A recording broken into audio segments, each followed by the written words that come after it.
दशमोऽध्यायः। श्रीगणेशाय नमः। हे कृपा सिंधो भक्तोद्धारका अज्ञानतमविध्वंसका नीलग्रीवा भवभयमोचका त्रिपुरान्तका पावमसि। मागील अध्यायीचे निरूपण भोलानाथ देऊनी ईशदर्शन हिटिजराते चकित करून धाडिला असे स्वग्रामा।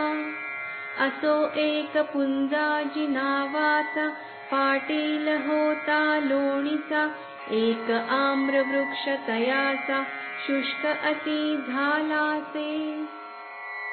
बहुत दिनांपासून होता तो पल्लवहीन फलही तया कधी जाण आले नसे एकही।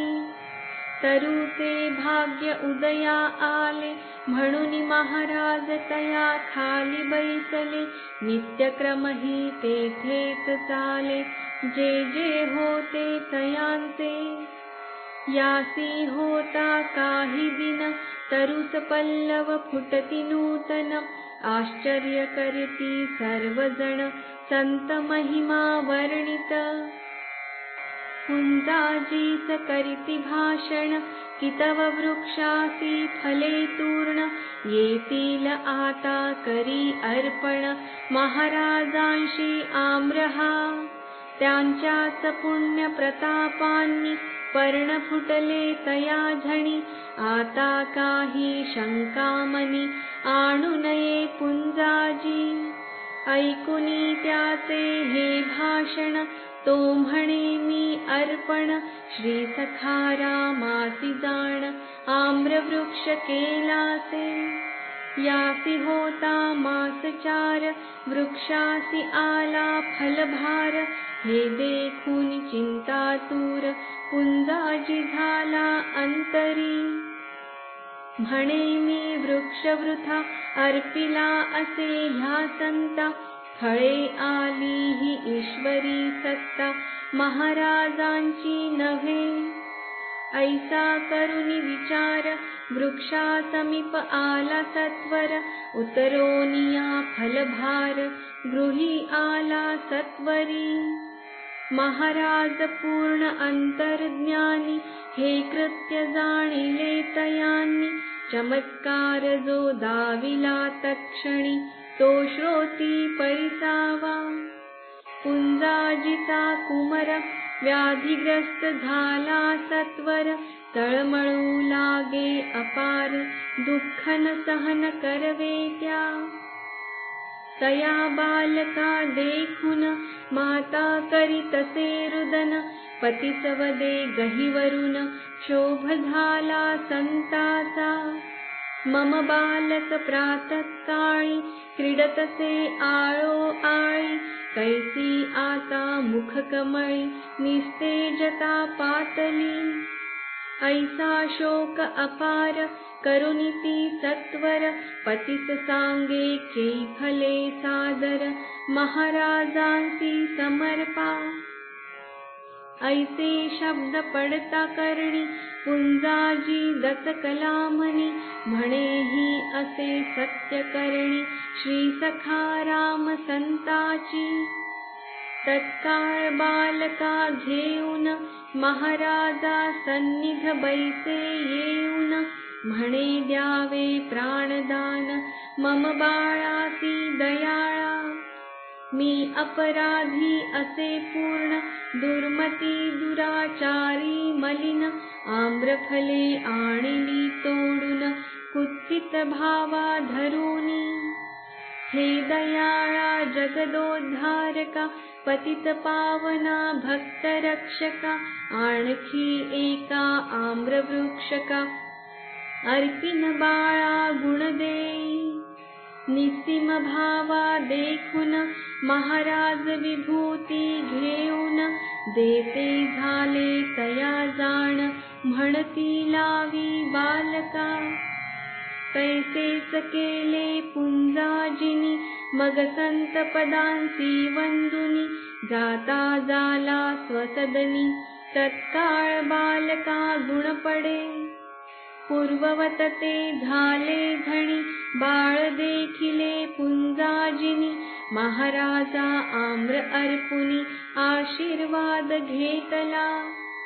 ऐसे दावुनी चमत्कार, मूढ लोका ते सत्वर. मार्ग भक्तीचा साचार, सखा राम दावी अज्ञाना. असो त्या लोणी ग्रामात, वाल्हू नामे तेली वसत. सात्विक आणि श्रद्धावंत, सद्विवेकी सन्मार्गी. त्याचीही सखा रामचरणी, भक्ती जळली अंतःकरणी. निस्सीम भावे रात्रंदिनी, सेवा करी संताची. उद्योग सर्व प्रपंचाचे, वाल्हूने सोडिले साचे. सर्व काळ सखा रामाचे, सन्निध प्रेमे तिष्ठतसे. दारिद्र्याने तया अत्यंत, पिडिले तरी त्याचे चित्त. उद्विग्न न होय राही शांत, सर्व काळ श्रोते हो. असो सखा राम प्रति दिवशी, जाताना गोरज स्नानासी. घेऊनी रंभा फलकवचासी, वाल्हूचे गृही टाकावे. तोही तया ते घेऊन, साखितसे प्रेमे जाण. ऐशा परी कित्येक दिन, क्रम चालला ते धवा. वाल्हूची कांता चित्ती, तळमळ करीतसे अति. म्हणे प्रपंची माझा पती, चित्त काही न देई. द्रव्या वाचून संसार, कैसा करू मी साचार. उद्योग न करी क्षणभर, कितीही बोधिता पतीसी. भांडी पात्रे नग समस्त, विकली चालविण्या चरितार्थ. आता काहीच नसे गृहात, पुढती कैसे होईल. व्यर्थ पडले ह्याच्या पदरी, सुख न मिळे तिळभरी. किती दैव फुटके तरी, मजला काही कळेना. आप्तवर्ग करिता निंदेसी, त्याची लज्जा नसे पतीसी. सर्व काळ त्या जोगड्याशी, अहर्निश भजतसे. करीती जन कुचेष्टेसी, कैसी ईर्षा नसे पतीसी. सर्व काळ त्या जोगड्यासी, अहर्निश भजतसे. जरी झाला तो प्रसन्न, काय देईल राखे विण. कैसे पती लागून, न कळे भजे व्यर्थ त्या. साधू कशाचा हा दयाळ, माझ्या प्रपंचाचा काळ. ह्यानेच पाडली असे भुरळ, खचित माझ्या पतीसी. आता संसार सुखासी, अंतरले मी निश्चयेसी. येथे हा जोगडा कशासी, आला असे कळेना. ऐसा विचार करी तदनी, इतुक्यात पती आला देखुनी. तया कुशब्दे ताडन करुनी, म्हणे पुरे साधू संग. चित्त द्यावे प्रपंचात, काहीच न उरले गृहात. धन मिळवा थोडे बहुत, नाद सोडा तयाचा. मध्यान्नीची पडते भ्रांती, याची न वाटे कैसी खंती. ऐशा परी गांजी अति, स्वपतीसी श्रोते हो. परिवाल्हुसी या शब्दांचा, मनी न वाटे खेद साचा. महाशांत तो धैर्याचा, पुतळा केवळ असे पै. असो तो वाल्हू द्वितीय दिनी, समर्थापाशी येता क्षणी. त्याची स्थिती सर्व जाणोनी, सखा राम तया काय वदे. घेह्या करडी शेरभर, टाकी घाण्यात सत्वर. तेल निघेल याचे अपार, विक्रय करी बाजारी. ऐसे संत वचन परिसुनी वाल्हू स्वसदनी येऊनी करडी घाण्यात टाकुनी तेल काढू लागला.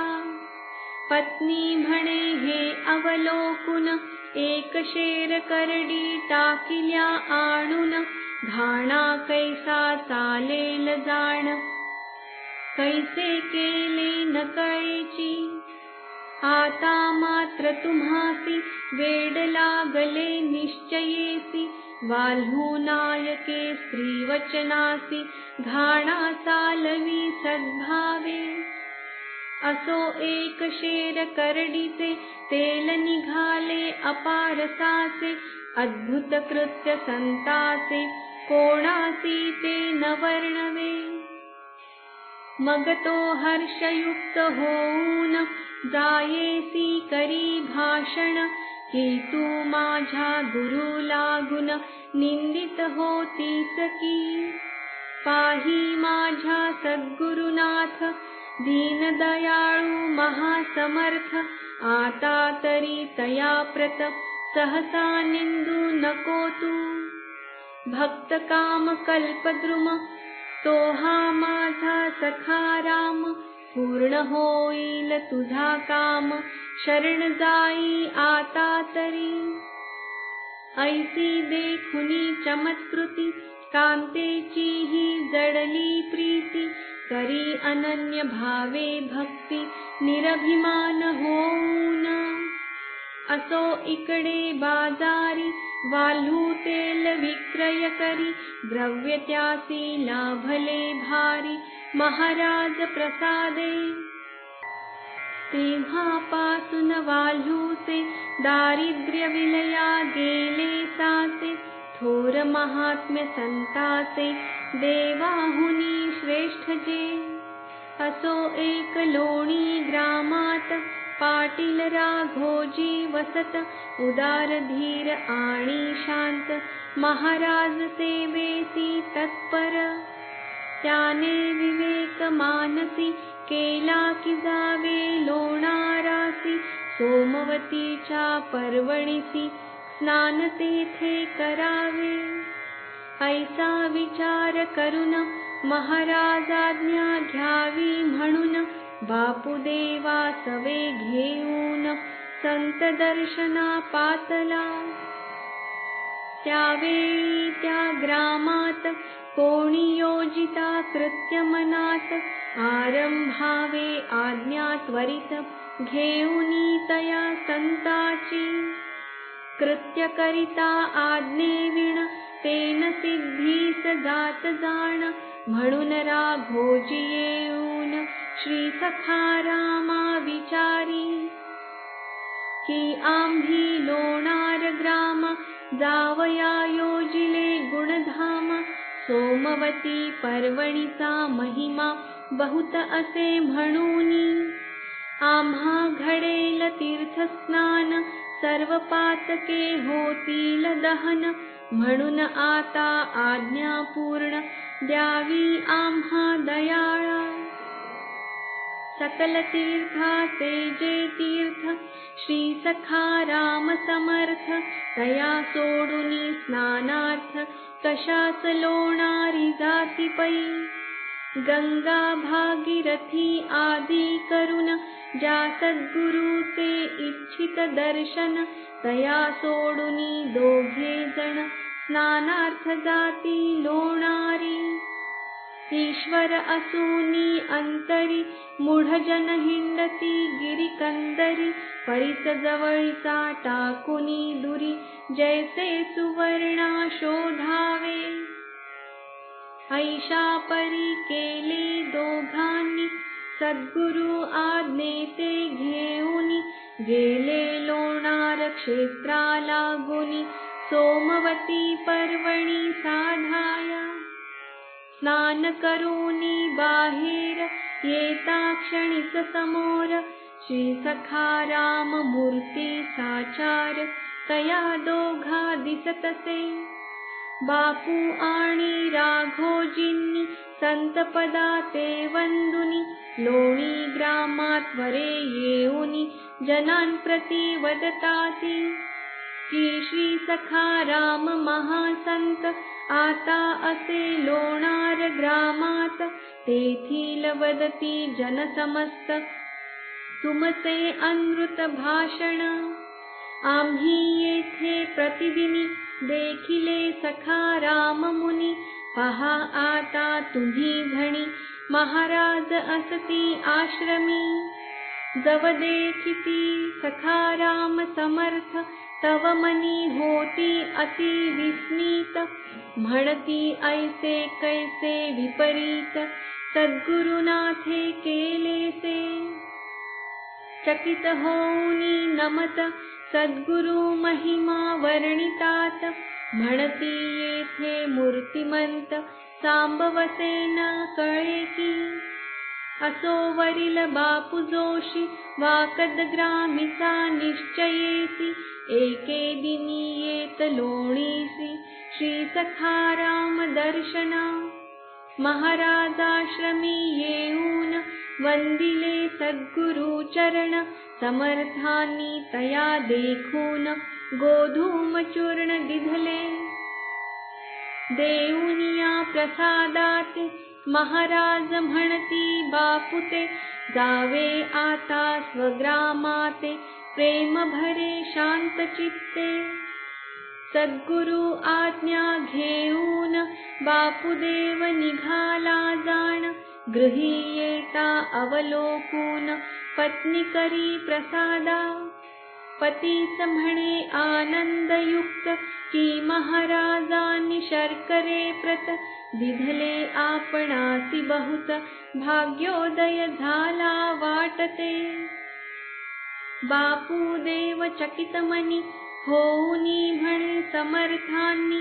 दिधले गोधूम चूर्णा लागुनी शर्करा कैसी जाहली असो कृपा महाराजांची आपणावरी आहे साची ऐसे म्हणून आनंदाची लहर तया येतसे हर्षभरित जाहला अत्यंत सर्वांसी सांगे स्वहृद्गत की श्री सखा राम समर्थ कृपा करी मजवरी ऐसे वाकद ग्रामात सोहो कडे केले प्रख्यात लोणी सही येऊन त्वरित अघटित कृत्या प्रगट करी यासी होता काही दिन पुनरपि बापुदेव जाण आला दर्शना लागून श्री सखा राम संताच्या तया ते अवलोकून समर्थ क्रोधावले पूर्ण म्हणती तुझे आतुर मन बापू किती असे रे आता येथे क्षणभरी उभा न राही जा सत्वरी हे ऐकता बापूचा अंतरी आनंद सर्व निमाला असो तेव्हापासून बापूसी येऊन दिले दर्शनासी त्यांनीही केले प्रयत्नासी परी सर्व निरर्थक कथा पुढील अध्यायीची रसाळ असे बहुत साची एकाग्र चित्ते परिसताची आनंद तुम्हा होईल स्वस्ती श्री सखा राम लीलामृत करता करविता गिरिजाकांत रघुपतीसी करुणी निमित्त दशमोऽध्याय संपविला श्री सखा राम चरणार्पणमस्तु शुभं भवतु दशमोऽध्याय समाप्त।